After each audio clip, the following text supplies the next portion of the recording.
I am very excited about today's discussion. We are going to talk about a debate between Bret Weinstein and Richard Dawkins that recently occurred. I'm a twin. This is my twin brother here on the left. I'm on the right. And my twin brother is a Mormon. I am an atheist. And the question I would like to pose to you is, which one of us is more evolutionarily fit? We're going to talk about this today. So here, it wasn't fully a debate. It was mostly a discussion. They discussed a bunch of different things. Can we trust mathematical models in evolution? Should evolution be applied to societies? Then 3, is religion a virus of the mind or an evolutionary adaptation? And this is, of course, the question that's most interesting for today. And then 4, is culture the result of natural selection working on lineages or on memes? Of course, it could be neither, but Dr. Weinstein talked about it working on lineages, and Dawkins talked about it working possibly on the level of memes. If we find out that religion is an evolutionary adaptation, how is it that religion is evolving? So focusing in on question number 3 here. In 1991, Richard Dawkins wrote an essay, a public-facing essay called Viruses of the Mind. In that, he basically said that religions are viruses. It's pretty obvious that that was an insult to religion. Most people in the public see viruses as nothing more than parasites, right? And so Dawkins is making that analogy that religion is a parasite on a healthy human mind. It corrupts and exploits that healthy human mind for its own reproduction, so it can spread throughout the population.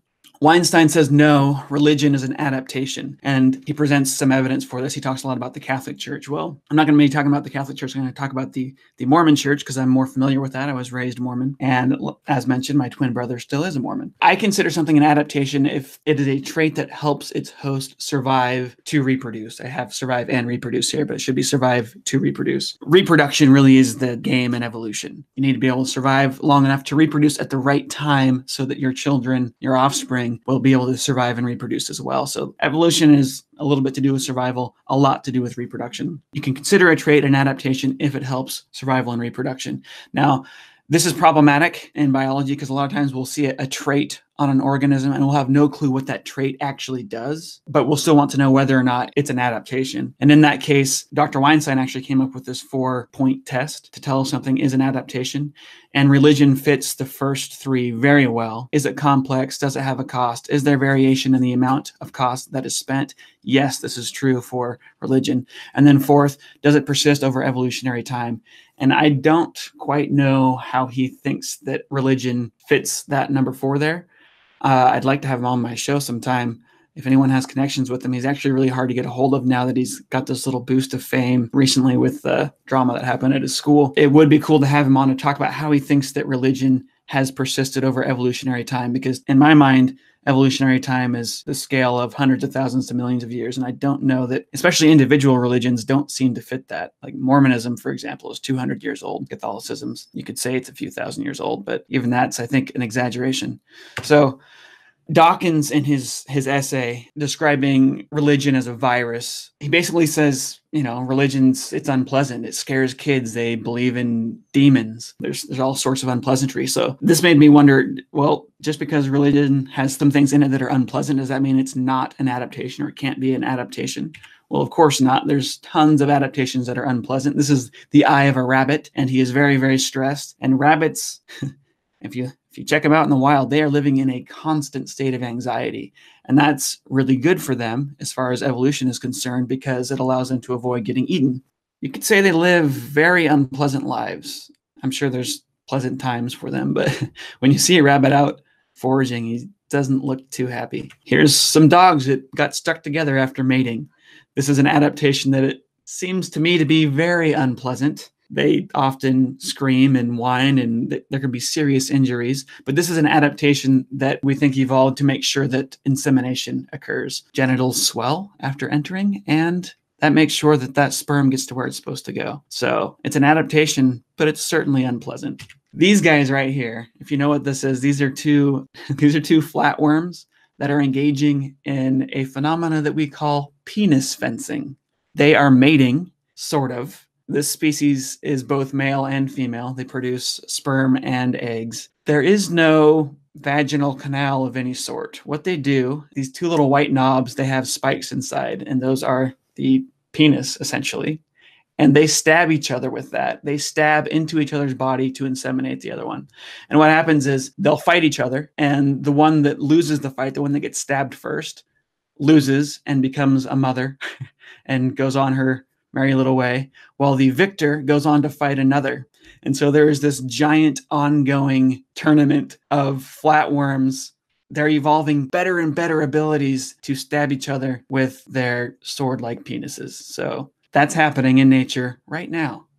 So adaptation is not always pleasant. That's fine for evolution. Now, others are like, well, but religion is dishonest, right? Spoiler, or I guess word of warning. Normally, I'm pretty careful in these presentations to be accommodating towards religious folks, but you might have noticed from the title of this video that I didn't even consider the idea that religion is true. I'm asking whether or not it's an adaptation or a virus. And I guess that probably shows my cards a bit as to what my opinions are about it. But Dawkins talks about religion being dishonest. He kind of uses this as a description of why it acts like a virus. It's so dishonest. It's everything you learn in a religion is, factually untrue. I mean, not everything, obviously, but the things that you learned about gods and demons and the causes for sin and suffering and stuff, all that's made up. So do adaptations need to be honest? Well, obviously, that's not true. This is a praying mantis that is lying to insects. It's pretending to be a flower. And when an insect comes by, it will kill it. Now, this is the case of it's being dishonest to its prey items, but here's a case of an adaptation that's dishonest to everybody. Lies to his family, lies to predators, lies to himself about how big he is.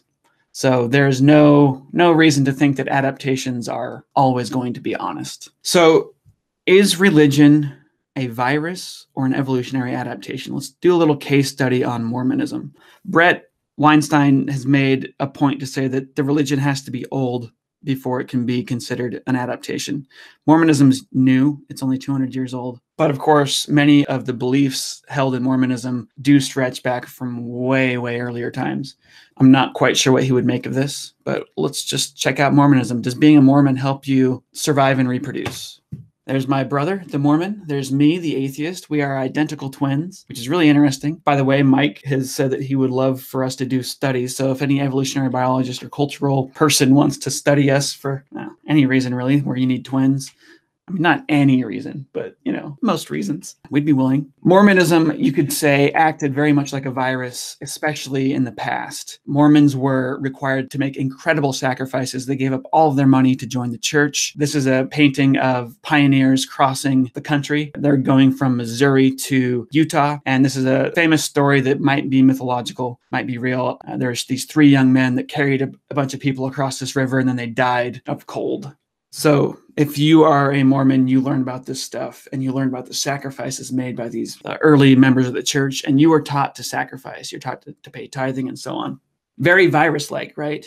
And all this is for propagating the church. Many people in the pioneer days, it was at the cost of their own lives. I would like to point out that even at the harshest parts in Mormon history, the mortality rate wasn't that much worse than the rest of white America at the time.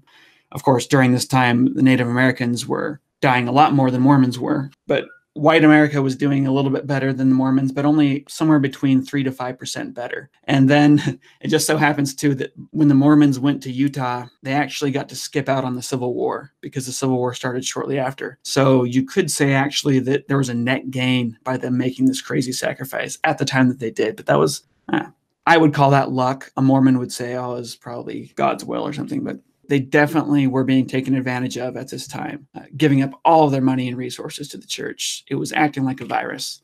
This song was written by William Clayton, and this song was the anthem of the pioneers, Come, Come, Ye Saints. It is extremely beautiful, and it is probably the most evil bit of propaganda I have ever seen in my life. I'm not going to read it here, but you can screenshot it or look it up later and read what these pioneers would sing to themselves after losing a child to the cold, sacrificing it for their church, after having to kill Native Americans because the Mormons were taking their land. By the way, Mormons actually avoided killing natives quite a bit. Even though the Mormons were taking all the natives' resources, the Mormons were kind of sneaky enough to blame that on other pioneers. It was a group in California that ended up killing a lot of the natives that would have been going to war against the Mormons. So they kind of lucked out there. But there was definitely a lot of exploitation of the Native Americans.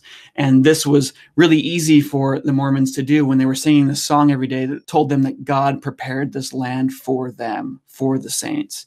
It made it very easy to exploit the local people there and do it with love and think that you're doing things correctly and that you're noble for doing what you're doing. Very, very evil song this is. Check that out when you get a chance. And it's also extremely beautiful.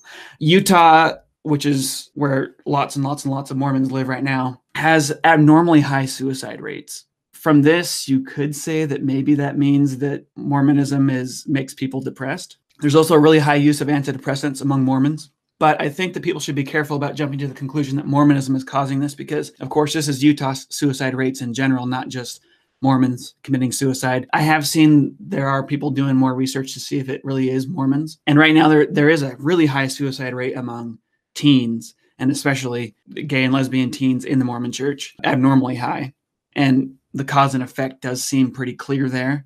But we have noticed that there are high suicide rates in all places where there's a really high altitude. People commit suicide in high altitude cities more often than in low altitude cities. Most of the population in Utah is really high altitude, so it might be something like that. The increased antidepressant use among Mormons might be because they don't drink alcohol or smoke marijuana, so they can't self-medicate, so they medicate at the doctor's office instead. There's lots of different things that could explain this besides Mormonism, but Utah does have a strikingly high suicide rate. And you could say that this is the religion acting like a virus. But my brother and I, right? Which one of us is more evolutionarily fit? Well, Mike, the Mormon, he has 6 kids. Here's 4 of them here. These are my nieces and nephews. I miss them so much. I moved to Canada recently. Haven't seen them in a little while. But so Mike, the Mormon, has 6 kids. He's married. He's been married for many years. I, John the atheist, I have 2 dogs. As far as evolution is concerned, I'm doing it wrong, right? So it appears that Mormonism, at least in this one little case study, is making someone more evolutionarily fit. That makes Mormonism seem like an evolutionary adaptation. But that's just one person. So what is it like normally? Well, it turns out that according to Pew Research, 66% of adult Mormons are married, and only 37% of non-religious people are married. So 66% versus 37%. And then as far as number of children, down here at the bottom here, we've got unaffiliated, so people that are not religious, 1.7 children on average in the United States. Mormons, 3.4 children. They beat every other religious group in the United States. 3.4 kids on average. My brother, of course, has 6. If you were to try and put my brother and I on this chart, we wouldn't even fit because the disparity is so big. Mormons really are fit according to evolutionary standards, extremely fit, much more fit than their neighbors. Let's look at just survival. This study is a really long study done on Mormons and their lifestyle and their mortality rates. After following a group of 9,815 active Mormons, so these are Mormons that are happy with their religion, they go on a regular basis. They were followed for 24 years. It was found that the men typically live to be 84.1 years old, which is 9.8 years longer than a normal American man. And Mormon women live 5.6 years longer than normal American women. So there's something going on here. And there's lots of things linked to this, one of which is being a stronger immune system, which might have something to do with the fact that you go to church when you're a little kid and you get sneezed on by all the other little kids, and you're doing that from day one. There's a bunch of other things. They don't drink alcohol or coffee. They don't smoke, and a bunch of other little factors. They tend to manage stress fairly well because they have strong communities and so on. So is religion a virus of the mind? Is it a parasite that replicates at the expense of its host? Or is it an adaptation that helps survival and reproduction? Well, it's possible that Mormonism causes people to be more depressed. It's possible that it's, unpleasant in several ways, but it certainly qualifies as an adaptation. If we ask, is it helping survival and reproduction? Yes, it absolutely is. There is no doubt about this. And if you look at other religions, you'll find very similar benefits for Catholics and there's a whole group. Of course, a Catholic priest is not going to have very good reproductive numbers, but overall, and by the way, Dr. Weinstein addresses that in the debate, the Catholic priest issue. But so I think that we can be pretty sure that religion either is an evolutionary adaptation or is somehow acting as if it were an evolutionary adaptation in many, many cases. This might not be the case for new religions. It might not have been the case for Mormonism when it was new because of all the sacrifice that it was requiring and the horrible things that were happening in the Mormon church at that time.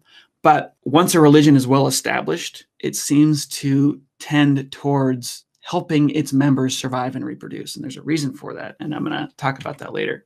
So is culture the result of natural selection working on lineages or natural selection working on memes? This was a big part of their debate and certainly not settled. I wish that they would have fought a little harder on this and worked things out better. There's an after the debate discussion with Dr. Weinstein where he clarifies things quite a bit more. But during the actual debate, I feel like, I don't know, maybe he was nervous or something. He wasn't pushing back on Dawkins nearly as hard as I had hoped he would. But before we can really answer this question, we need to know what are memes. Well, you know of internet memes, but we're talking about evolutionary biology. What does that have to do with evolution? Well, Richard Dawkins wrote a book called The Selfish Gene back, it's 40 years ago now. In that, he talks about the evolution of genes, and he puts forth this gene-centered view of evolution. Genes are replicators. He defines them as a stretch of genetic material that survives through a large number of successive individual bodies.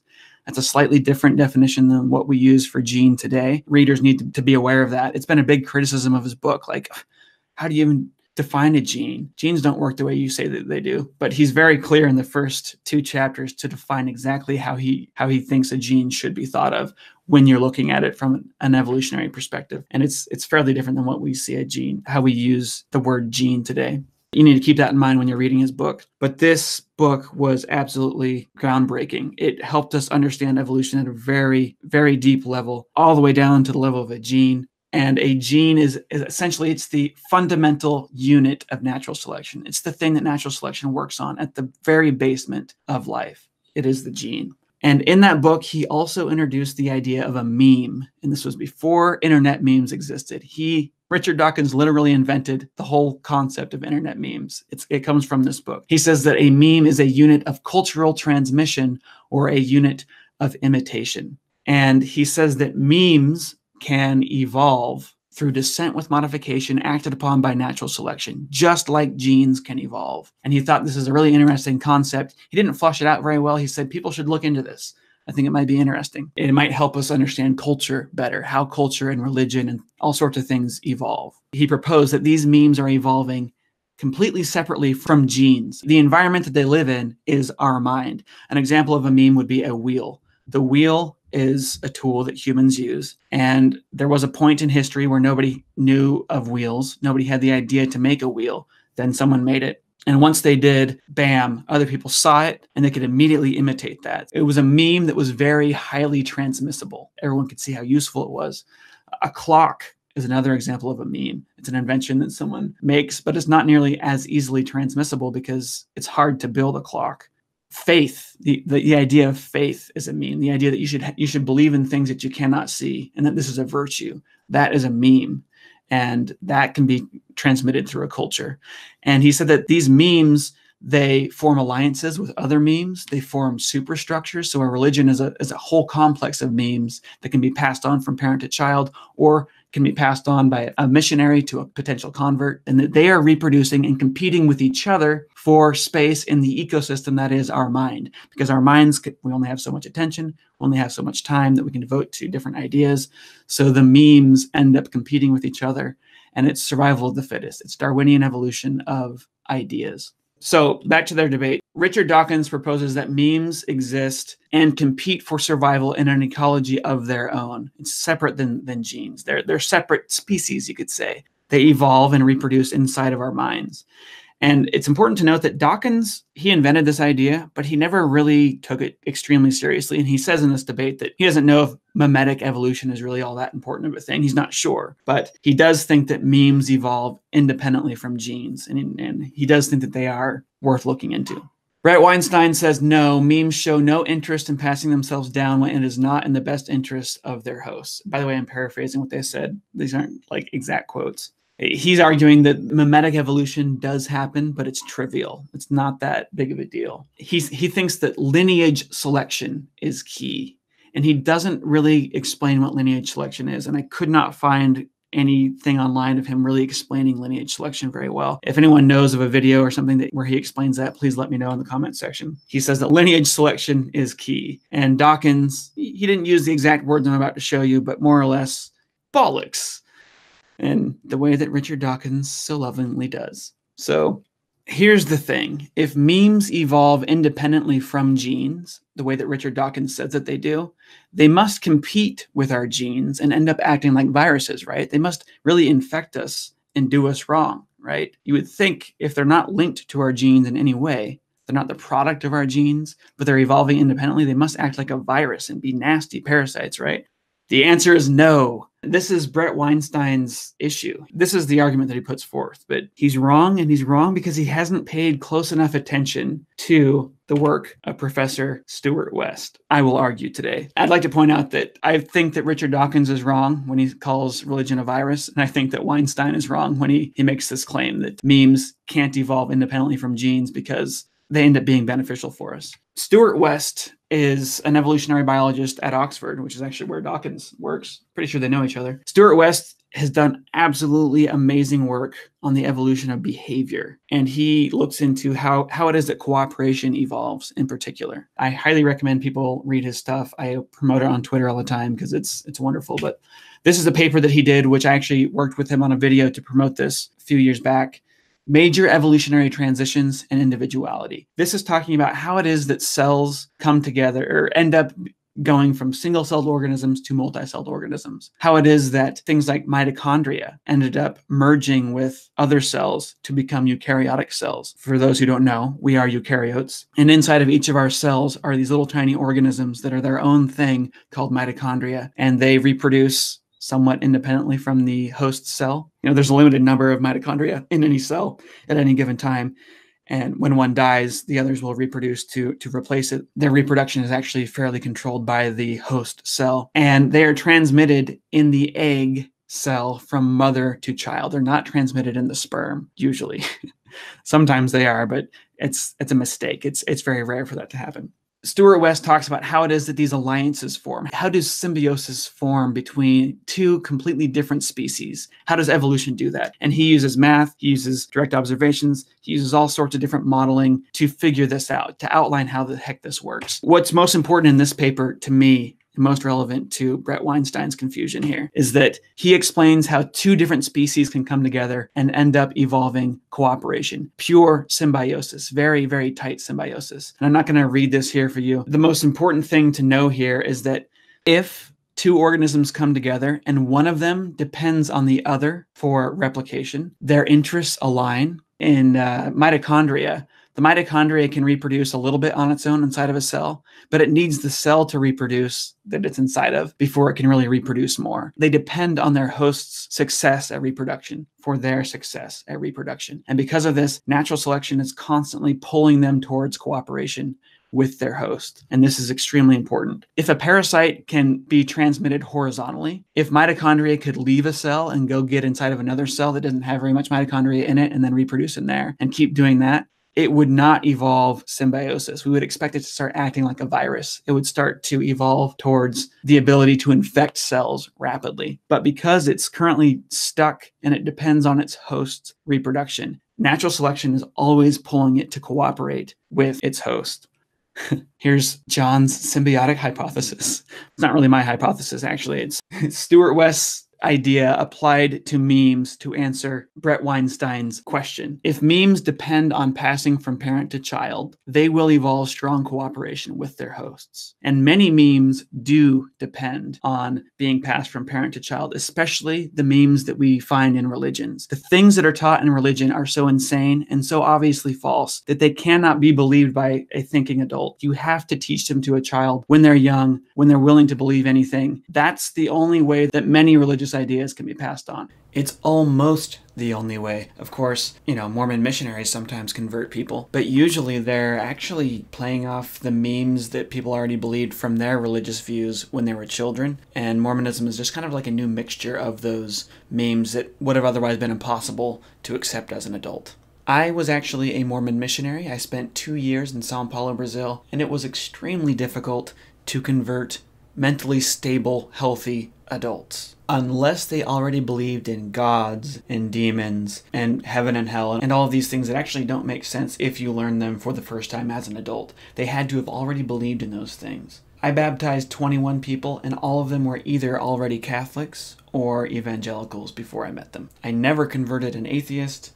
I never converted anyone that didn't already believe most of the crazy memes that are found in Mormonism. We were told to get to teach anyone who just had a death in the family, and we were taught this and as missionaries. Talk to people who just had a death in the family. Talk to people who just moved to a new place and don't have any friends, because religion gives you friends and religion gives you comfort with death. And so we were taught to take advantage. They didn't tell us to take advantage of them. We were taught to specifically focus our attention on those types of people. Converting someone to Mormonism is extremely hard to do. People don't accept the ideas unless there's something weird going on in their brain or unless they're kids. So prediction number one, if my hypothesis is correct, and the hypothesis that really comes from Stuart West, actually comes from his work, memes that spread mainly via proselytizing will often act like viruses. So they will exploit the well-being of their host. By the way, the early Mormonism, which was pretty nasty to its own members, the only way that it could spread was through proselytizing because it was brand new. That was the only way that Mormonism could spread. It was a brand new religion. And so it was very virulent in the early days. Memes that spread mainly from parent to child will often act like adaptations, because in order for them to spread, if their best chance of spreading happens to be from parent to child, then they better be helping those children grow up and have more kids. That's the only way they're going to survive and reproduce. That's how they get a competitive advantage in the world. So things that are viral, new religions, cults, social media and apps, those things act like viruses. They're exploiting us. Fad diets, new fad diets, new weird family structures. So there's a lot of experimentation in the United States right now with new breeding habits, like, there's polyamory and so on. These types of ideas can infect like a virus, and it's maybe only in the future we'll find that they actually work and they can be passed from parent to child. But right now they're in kind of the virus stage. And then new strange political movements are these memes that can act like viruses. Memes that act like adaptations, old religions, traditional diets. Look at the diets that have been used for generations and generations, and you'll find good wisdom in those. Traditional family structures. And there's lots of different family structures that work. In America, the nuclear family tends to be the way, but there's actually lots of different ones that work. And you can find those in different cultures, and they've been stable for many generations. And then tried and tested political movements are much more likely to act more like adaptations than viruses. So you might be wondering, well, don't Mormons spread their religion via proselytizing? And so shouldn't Mormonism be a virus? Shouldn't it be nasty to its people? Shouldn't it take advantage of them? And we just saw earlier that Mormonism has all these benefits for its members. Shouldn't it be the opposite? Well, converts make up about 250,000 new members of the church per year. Births make up only 107,000 new members of the Mormon church per year. So it looks like this is true. Mormon is a proselytizing church. And so it should evolve towards a virus-like nature, right? Well, we're forgetting something. Less than 1% of converts serve as missionaries. The missionaries, the people that do that proselytizing, almost all of them were raised in the church. So the church still depends heavily. All of the memes of the church, all of them depend on parent-to-child transmission. They're heavily dependent on that. And so they are being selected for alignment with the host organism's genes. The memes are aligned with the genes in Mormonism.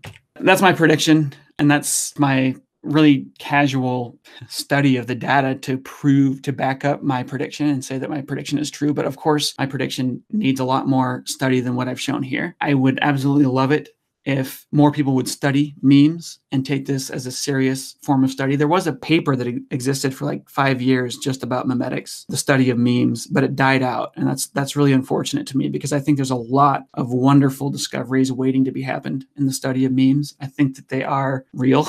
I think that this is a really interesting way to study culture. It's not the only way that culture should be studied, but it's an interesting way. It's the reductionist view of culture. And reductionist forms of study have pros and cons, of course. By the way, Mormonism, just so you know, has changed a lot over the years. I talked about how in the early days it was more exploitive of its members. Nowadays, it's very helpful towards its members in general. Obviously, some people have horrible experiences in the Mormon church. I actually had a really good experience in the Mormon church. I just didn't believe it so I left. But this chart here shows all the breakoffs of the Mormon church. And you can see that religions evolve just like organisms do. There's so many branchings and splittings. And what this is, these different branchings and splittings, the churches that end up dying, going extinct, they adopted a new meme, and that new meme happened to be detrimental to that religion. I mean, there might have been some luck involved in here, obviously, as well. But another way that a religion might die is that it might hold on to a meme too long. The world changes and the religion stays the same, and so it ends up going extinct. But the mainstream Mormon church has done a really good job at adapting to new trials. It seems like the internet is giving them some problems. A lot of people are leaving Mormonism now because they have access to information, which is interesting, and that's what kills a religion. But they might find a way to adapt, and they might continue to grow. They're kind of stagnant right now as far as growth. They might find a way to adapt and overcome that by adopting new memes and by letting go of some old memes that they've been holding on to. And they've let go of a lot of memes in the past. And that's what's made the mainstream Mormon church so much more successful than all these other ones here. So my second prediction, and I'm going to end with this, is that a serious study of memes, of memetics, the evolution of memes, is well worth our time. I hope that more people take interest in it. Stuart West apply his work to the study of memes. I actually think it could help solve some of the issues that we have right now in trying to study major evolutionary transitions, because memes evolve so fast. We can watch them evolve faster than bacteria evolve. So we can actually learn a lot by studying their evolution. And I think it's definitely well worth our time, though there are, of course, many problems. It's kind of hard to define an individual meme and follow an individual meme throughout a culture. But so long for now. Thanks for coming. Till next time, stay curious.